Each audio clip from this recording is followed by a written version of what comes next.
say a picture says more than 1,000 words. This is the reason why reporting regarding the main activities of the Ombudsman in 2014 are reflected in the year report by a pictorial. Highlight of the activities, as mentioned earlier, has been an awareness campaign through the media. That government does not do anything may be a generalized complaint. In a democracy, the people have a right and the duty to hold government accountable for the way it behaves towards its citizens. To accomplish this, the institution of the Ombudsman is established to investigate the citizens' complaints. Ladies and gentlemen of this esteemed body, I invite you to view and listen to a clip produced to create awareness of the Ombudsman institution in the community.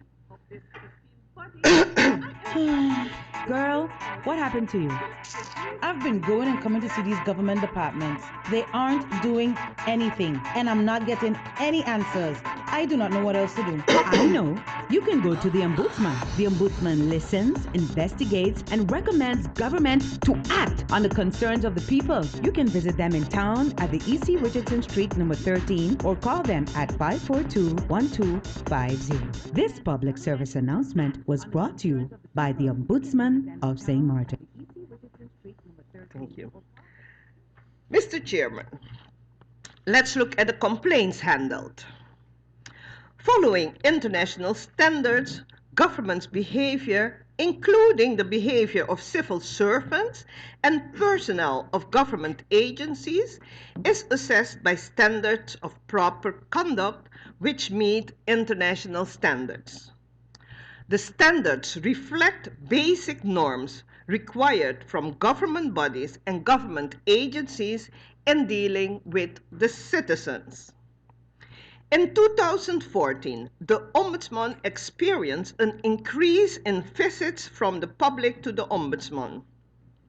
Apart from an increase in complaints filed and handled, in 2014, the Ombudsman provided assistance in 260 cases to citizens requiring information and/or advice compared to 174 in 2013. In 2014, 68 new complaints were registered with the Ombudsman, while 4 cases of 2012 and 24 cases of 2013 were brought over and handled in 2014. 130 complaints were closed in 2014, of which 54 were new complaints registered in 2014. In 30 cases, the Ombudsman issued recommendations. At the end of 2014, a tracking system to monitor long-term recommendations was developed. As stated earlier, the civil servant corps is the constant in government administration. Great effort is therefore made in each report presented during the investigation to outline and explain the standards of proper conduct required when dealing with the business of the people. Ministers should therefore not be offended when called in by the Ombudsman to give account of behavior and actions within their ministry. Mr. Chairman, the Ombudsman is provided for by the Constitution of St. Martin to assist you, the Parliament, in your supervisory role towards government. What can the statistics of the report 2014 learn us? Let's look at the standards of proper conduct. It is noted that throughout the years of investigating complaints of the public, the standard of proper conduct, active and adequate information provision continues to be the norm most violated in dealing with the public. As a result of not providing adequate and timely information to citizens, the standard of fair play took second place in violation of the norms of propriety in serving the public. Citizens have the right to object against decisions taken by government which affect their interests negatively. Not being provided the required information timely is contrary to the standard of fair play. Government is expected to be open and clear, respectful, involved and result-oriented, honest and trustworthy. Mr. Chairman, promptness, legal certainty, and adequate organization of services are standards required to enable citizens to hold government accountable for actions or non-actions by government. Cooperation between departments and ministries needs to be improved. Let's look at the complaints filed per ministry. In 2014, the Bureau registered 6 complaints more for investigation than the year before. Complaints filed against the Ministries of Justice and Finance, followed by General Affairs, still top the list. While 7 of the cases filed against the Ministry of Justice are filed against the Police Department, it is remarkable that 6 of these complaints regard personnel matters, complaints about their status, transfer, or salary, as was the case with complaints filed against General Affairs. Tax matters and complaints against the receiver top the grievances against the Ministry of Finance. As a result of the many complaints filed and investigated by the Ombudsman, various meetings were held with the Secretary General, department and sector heads within the Ministry of Finance to discuss bottlenecks and procedures followed within the pertinent departments and create understanding for the role of the Ombudsman in investigating the grievances of the citizens.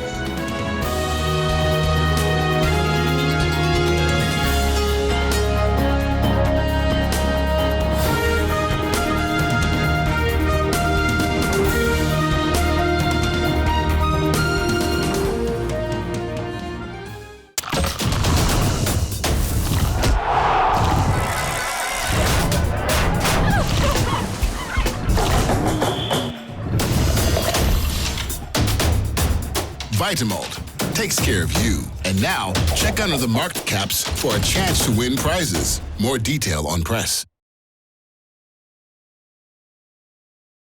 Need a loan that's quick and easy. Island Finance. Up to 50,000 guineas real easy. Island Finance. For education, yeah. A renovation. That's no problem. Yes, it's true. That's not all. They're quick and friendly too. Island Finance. Appliances, vacations, even fix your car. You can depend on Island Finance.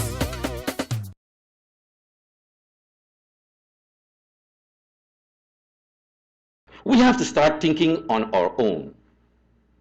I have nothing against no one coming here and getting a job. But it's time that we have our own police chief. Look, my police chief there. I want him to be sitting there. This is not the point, but Mr. Chairman, we have to start thinking on our own. I have nothing against the chief of police, but we have to start thinking on our own. Next to the Minister of Justice, we have a Surinamese. Nothing against Surinamese. They're Dutch. We are our local people. That's why I totally agree with the former speaker. I want to see more of my people. Mr. Chairman, let me explain you something about criminality a little bit.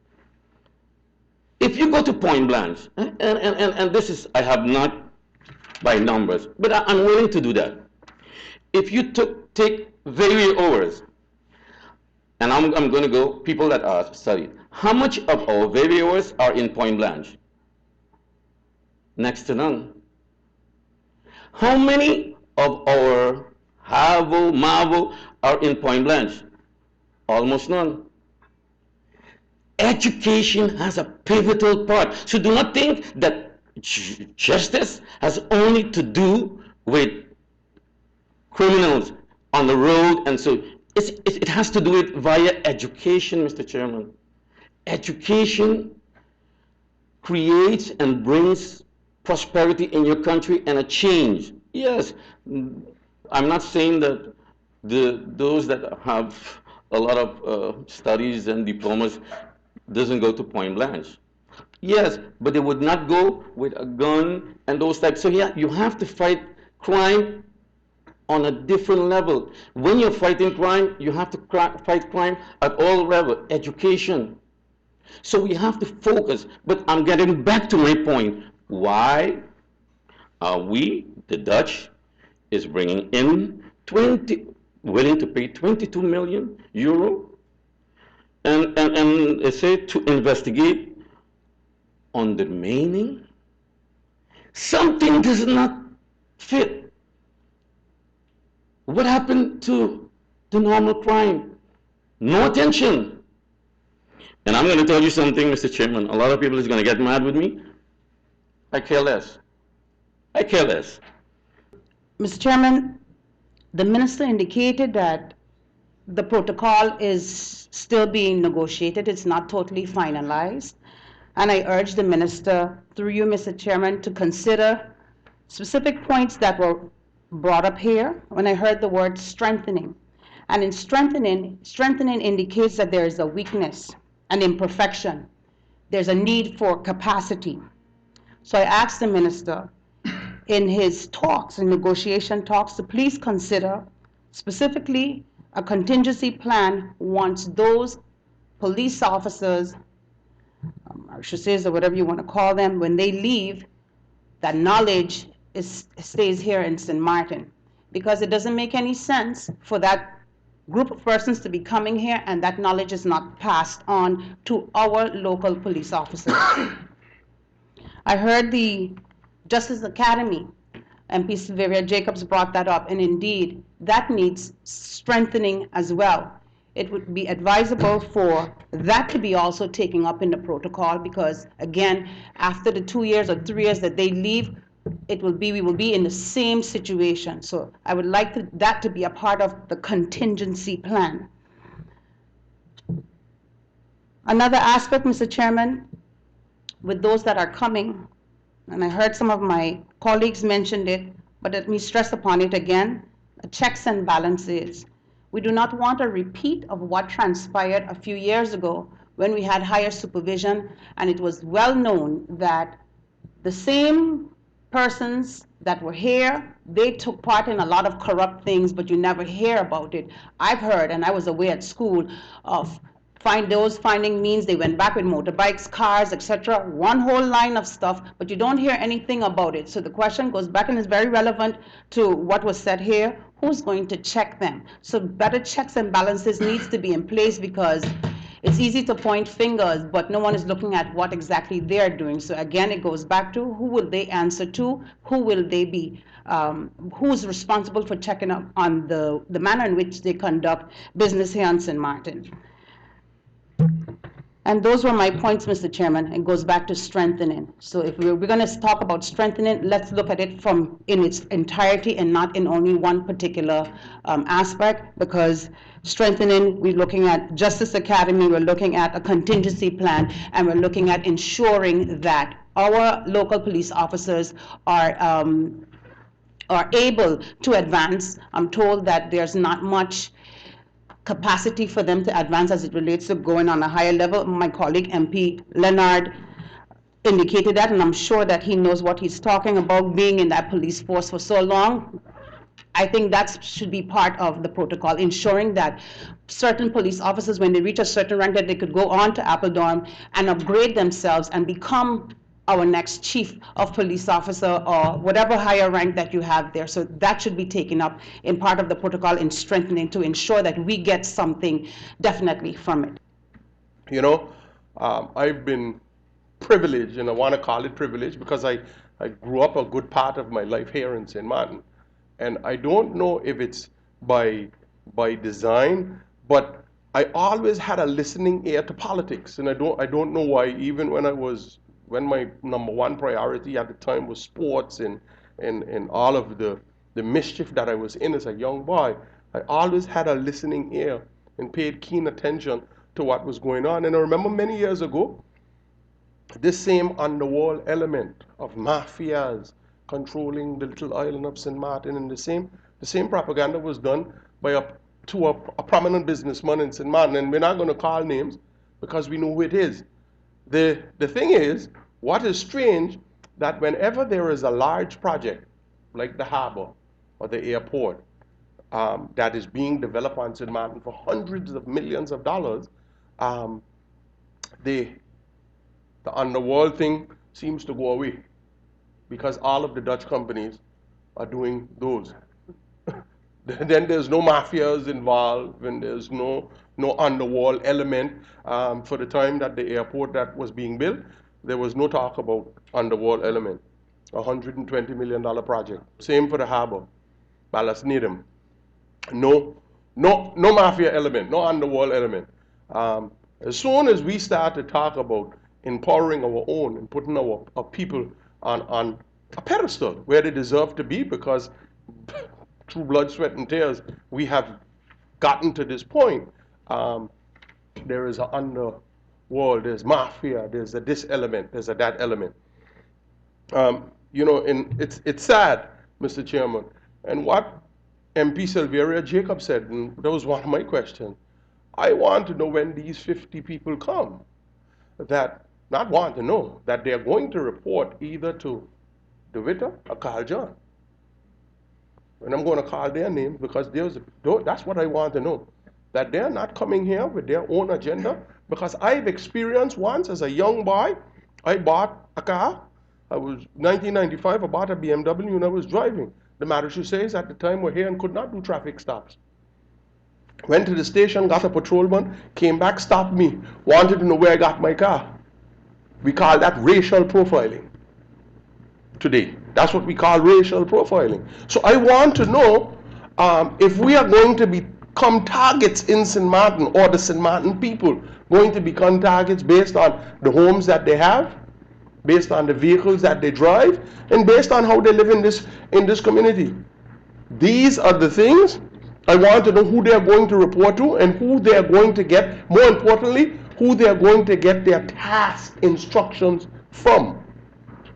Because it seems like the only thing that they're considered, the Dutch is concerned with, is what it is, for example, the politicians doing, as opposed to what is really going on in the community. So the social aspect of St. Martin, they don't care about that. The health aspect of St. Martin, they don't care about that. They don't care about those aspects, but the financial aspect, they care about, and the judicial aspect. Those are the things that they care about. They want to squeeze you financially, and then when they bring you to your knees, and that's why I made the statement, and I said I will prefer to die on my feet than live on my knees, and I stand by that. And the other day, which was sad, and this is my point, which is sad because sometimes we can disagree, and I have no problem with disagreeing. But what is sad is the element of where we stand as St. Martin. We're supposed to stand unwaveringly and know that this is something that is for us. And the other day in the closing of Parliament, I mentioned some of the hiccups that we face.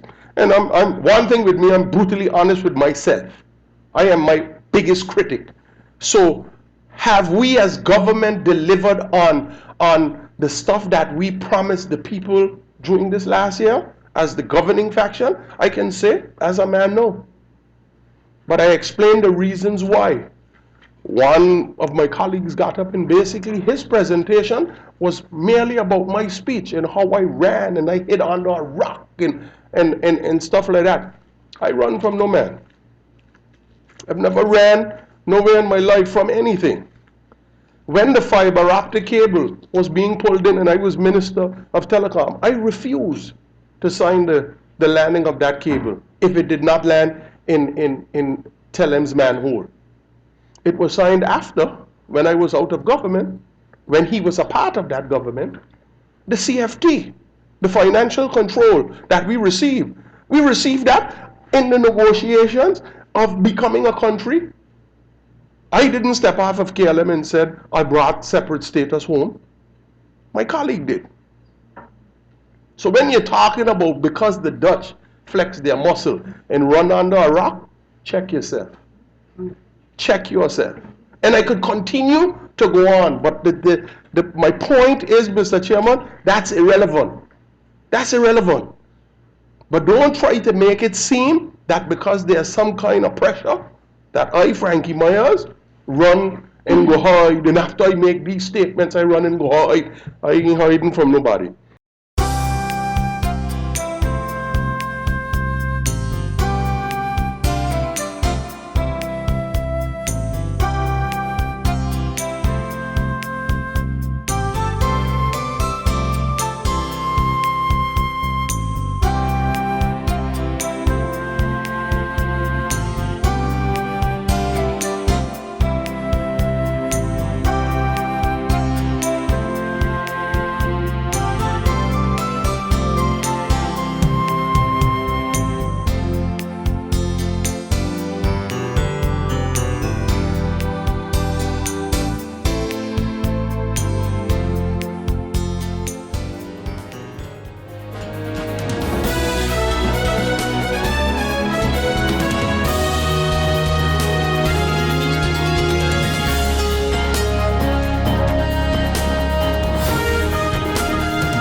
It's been said that behind every door, possibility awaits.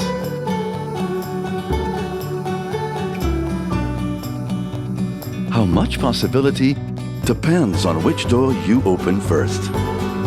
Every day, we help our customers discover the possibilities in their lives. It all starts with a conversation.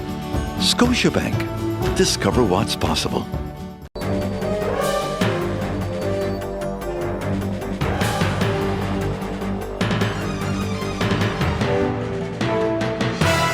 Need a loan that's quick and easy. Island Finance. Up to 50,000 guineas real easy. Island Finance. For education, a renovation. That's no problem. Yes, it's true. That's not all. They're quick and friendly too. Island Finance. Appliances, vacations, even fix your car. You can depend on Island Finance.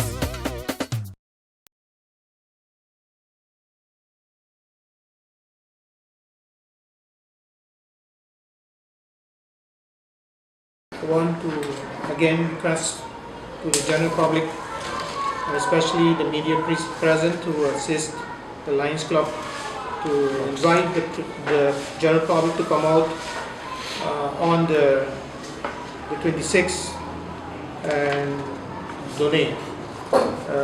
We agree with the Lions Clubs, both French side and Dutch side. We will be having Lions at the different radio stations the whole day, trying to encourage the general public to come and pledge. The den of the Lions Club St. Martin will be the central point of the event. We will be here the whole morning, where the general public can come and do their pledge. I will encourage everybody to come out and give their support in this very good effort from the Lions Club.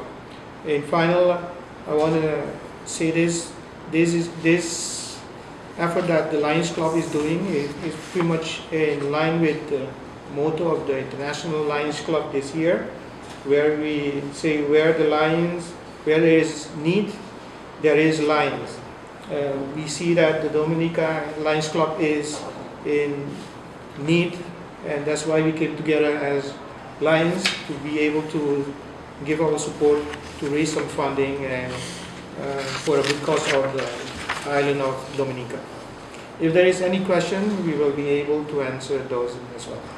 Thank you. Mr. President, one question. You mentioned all the radio stations. Is it confirmed that all the radio stations on the northern and the southern side will be a part of this?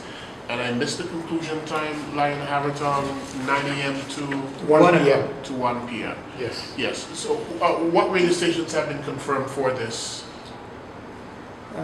We have confirmation from your radio station, PGA2. We also in discussion with Sept Broadcasting.